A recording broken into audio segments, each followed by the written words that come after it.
영상 하단 더보기란 클릭하시면 간편하게 참여하실 수 있는 링크도 남겨놓을 거니까 이 링크 클릭하셔서 무료 정보방 입장하시기 바라겠습니다. 네, 안녕하세요. 주도현입니다. 오늘 5월 11일 토요일이고요. 오늘도 리플 같이 한번 살펴보도록 하겠습니다. 자, 리플의 최근 차트를 보시면 이 파란색으로 제가 표시해 놓은 하락 추세 채널을 최근에 돌파해주는 움직임이 나왔고, 이때부터 이 단기적인 며칠간의 흐름, 이번 주말 사이 시세가 상당히 중요하다 계속해서 말씀을 드렸습니다. 돌파하고 나서 다시 채널 안으로 들어오게 되면 이런 걸 우리가 트랩이라고 얘기하고, 트랩이 발생하게 되면 통상적으로 반대편 채널까지 이렇게 이동을 하기 때문에 우선 리플은 주말 사이에 채널 안으로 다시 들어오지 않고 채널 상단의 지지를 받으면서 추가 상승력이 나와줘야지 우리가 이전 채널, 이 하락 추세 채널을 무효화시키면서 새로운 추세 채널을 형성하는 걸 기대해 볼 수가 있겠습니다.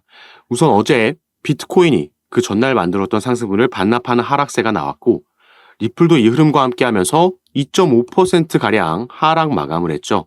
최근 시장은 미국에서의 금리 관련된 이슈에 민감하게 반응하면서 여기에 따라서 변동성을 가지고 오고 있는 걸 확인할 수가 있습니다. 어제 시장은 미국에서의 스태그플레이션에 대한 우려로 하락했다라고 볼 수 있겠는데요.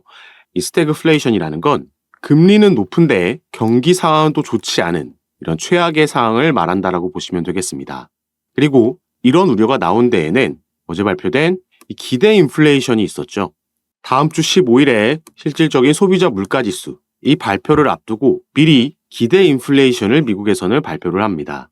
근데 여기서 사상 최고치가 나오면서 인플레이션이 여전히 꺾이지 않은 모습, 그러한 수치가 발표가 됐기 때문에 이런 우려가 반영되면서 시장이 하방 압력을 받았다, 이렇게 볼 수가 있겠죠.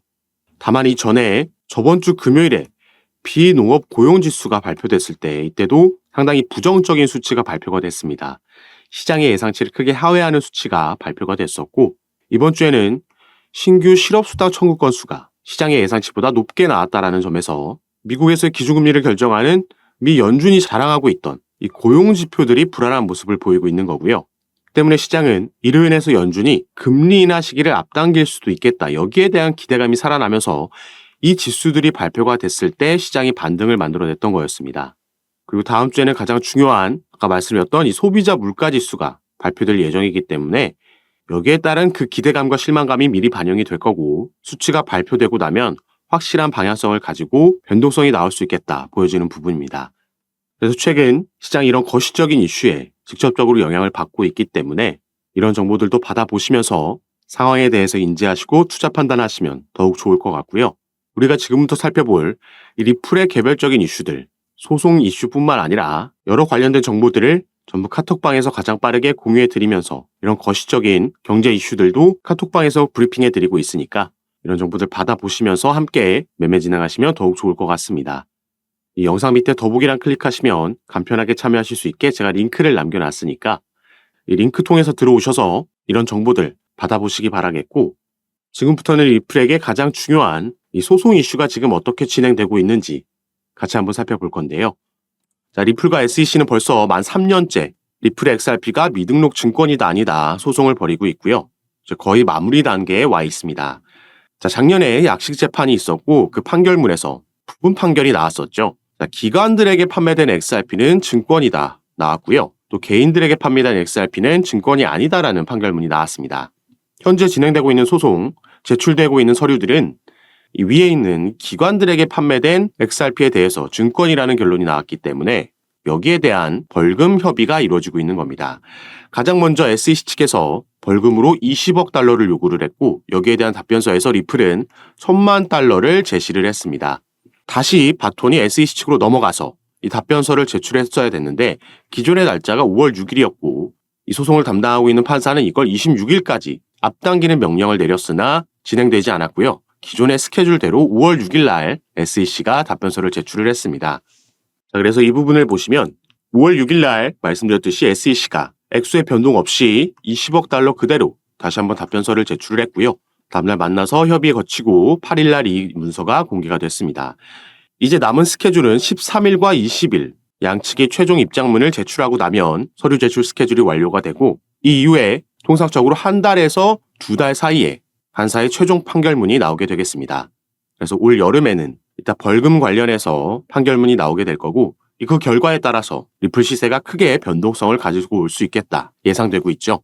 그리고 결과에 따라서 SEC는 또 한 번 항소할 가능성이 있다라고 보고 있습니다.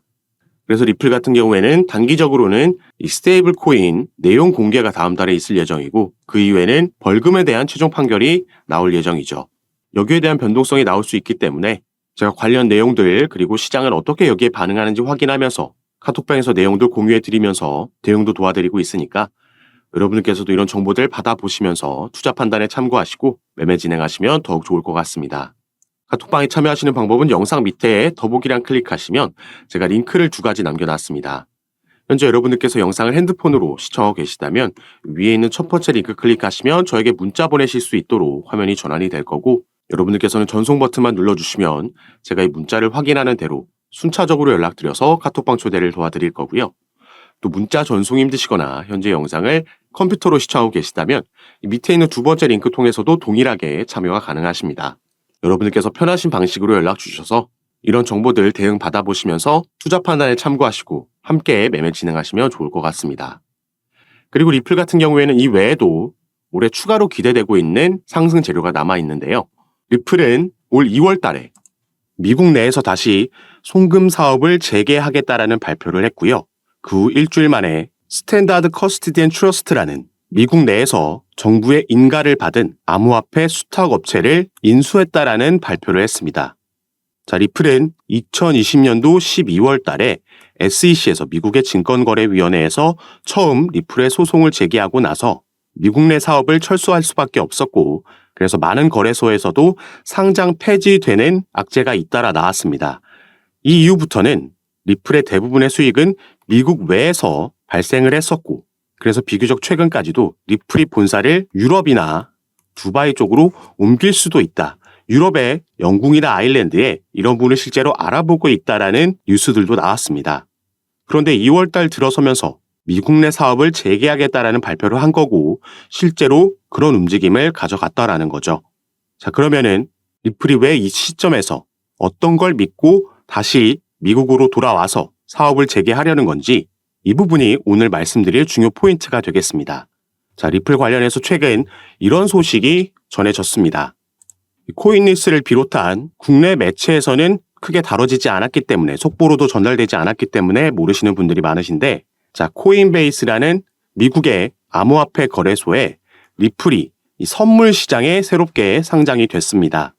현물 같은 경우에는 작년에 약시 재판이 끝난 이후에 다시 재상장이 이미 됐었지만, 자, 선물 시장에는 처음으로 새롭게 상장이 된 거죠.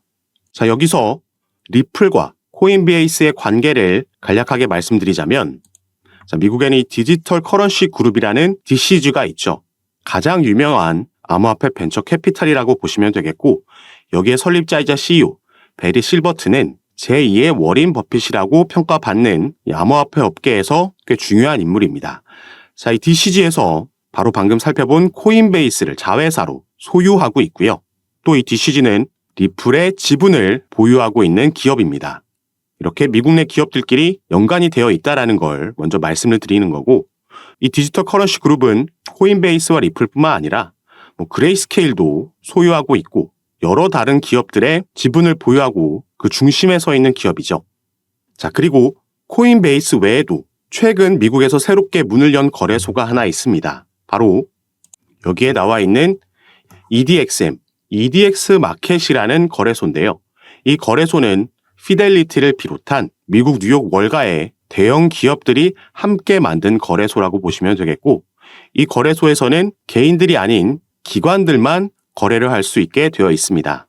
비교적 최근 작년 6월 달에 6월 22일부터 거래가 시작된 거래소인데, 이 대형 자산운용사들이 함께 만든 거래소다 보니까 출시 전부터 엄청난 주목을 받았었고요. 이 EDX 마켓이 출범할 당시에 상장이 되고 거래가 가능했던 코인들은 이렇게 단 4개의 코인만 있었습니다. 자, 비트코인, 이더리움, 라이트코인, 그리고 비트코인 캐시, 이렇게 4개의 코인만 거래가 가능했었는데, 자, 이 중 비트코인 캐시는 작년 11월 달에 상장 폐지가 됐죠. 그래서 당시에 떠돌던 루머가 바로 EDX 마켓에서 비트코인 캐시가 상장 폐지됨에 따라서 그 비어있는 자리에 리플이 추가될 수도 있다라는 루머가 돌고 있었습니다. 다만 이 부분은 실제로 진행되지는 않았고 당시에 그렇기 때문에 시간이 지남에 따라 조금 이 루머가 수그러든 모습을 보이고 있는데 자 그런데 코인베이스에서 이 리플을 선물 시장에 신규 상장했다라고 조금 전에 말씀을 드렸죠. 이게 얼마 전인 2월 23일 날 이런 일이 있었던 거고요. 그래서 우리가 코인베이스의 홈페이지에 가서 이 선물 시장 쪽을 살펴보면 자, 이 영구 선물 시장 쪽에는 상장되어 있는 코인들이 많지 않고요. 그래서 밑에서 이 소개되어 있는 코인들을 보면 단 4개의 코인밖에 없습니다. 자, 이 코인들은 비트코인, 이더리움, 라이트코인, 그리고 최근 추가된 바로 리플의 XRP죠. 자, 위에 3개의 코인, 방금 우리가 살펴본 코인들이죠. 바로 이 EDX 마켓에 이제 비트코인 캐시가 상장 폐지되고 나서 남아있는 3개의 코인들입니다. 비트코인, 이더리움, 라이트코인. 지금 이런 연관성이 보이고 있는 거고요. 미국의 증권거래위원회 위원장 이 게리 갠슬러라는 인물도 작년에 이러한 발언을 했습니다. 자, 비트코인, 이더리움, 라이트코인, 비트코인 캐시는 증권 여부를 장담하기 어렵다. 이렇게 발언을 한 거죠. 자, 이 4개의 코인도 아까 우리가 살펴봤던 EDX 마켓이 출범할 당시에 상장되어 있던 그 4개의 코인들입니다.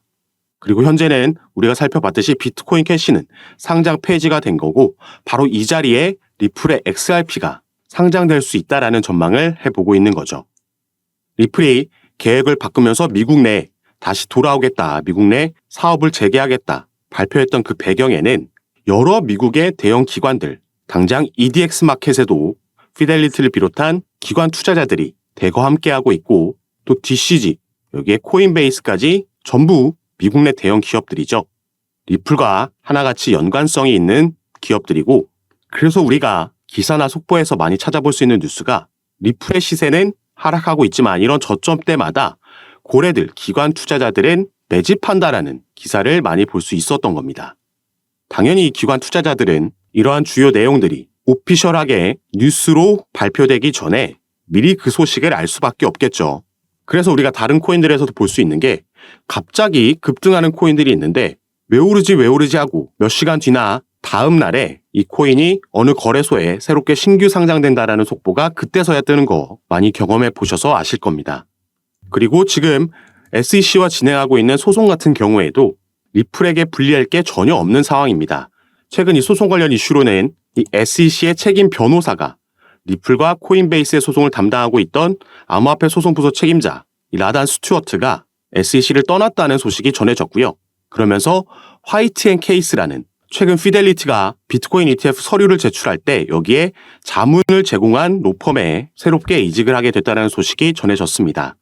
그리고 직접적으로 SEC와 리플이 벌이고 있는 소송 외에도 제가 이전 영상들에서 말씀드렸던 지금 SEC 내에서 진행되고 있는 이 조사 결과에 따라서 이 조사라는 건 2021년도에 인파워 오버사이트가 SEC를 상대로 소송을 제기했던 전직 SEC 관리들이 리플과 XRP에 대한 편견을 가지고 있다는 주장, 여기에 대한 조사가 진행되고 있는 거고요. OIG가 이 수사를 진행하고 있는 여기서 불법 행위를 발견하게 되면 SEC는 항소 계획을 종료할 수 있으며 당연히 이건 리플에게 호재로 작용을 할 겁니다. 이것뿐만 아니라 함께 진행되고 있는 SEC와 코인베이스의 소송에서 코인베이스는 현재 SEC가 미국 암호화폐 거래소를 규제할 법적 권한이 없다라고 주장하면서 기각 신청서 모션 투 디스미스를 제기를 한 상황입니다. 그리고 이 부분은 언제든지 법원 판결이 지금 나올 수 있는 상황인 거죠. 이 소송을 관장하고 있는 판사는 이미 양측의 구두 변론까지 다 들은 상황입니다. 이 두 가지 변수 모두 리플에게 긍정적으로 작용할 수 있는 부분이고 또 올해는 미 대선까지 있기 때문에 이 이후에는 SEC 위원장 게리 갠슬러는 상당히 높은 확률로 교체될 가능성이 있다라고 보여주고 있죠. 그리고 오늘 중점적으로 살펴본 이 EDXM 상장 이슈도 어마어마한 호재로 작용할 수 있습니다. 그래서 이 당시에 작년 6월 달에 EDX 마켓이 출범됐을 때 여기에 상장돼 있던 4개의 코인 당연히 엄청난 상승력 보여줬고요. 지금은 상장 폐지됐지만 이 4개의 코인 중 하나였던 비트코인 캐시는 단기간 안에 무려 이 당시에 200% 상승하는 모습을 보여줬습니다. 자, 리플이 만약에 여기에 상장되게 되면 당연히 비트코인 캐시보다 코인 시장에서는 시장의 주목을 많이 받고 상징적인 코인이 있기 때문에 지금은 우리가 상상도 할 수 없는 급등하는 모양새도 충분히 나올 수 있다 보여지는 부분이죠. 그래서 제가 당연히 새롭게 나오는 소송 소식들도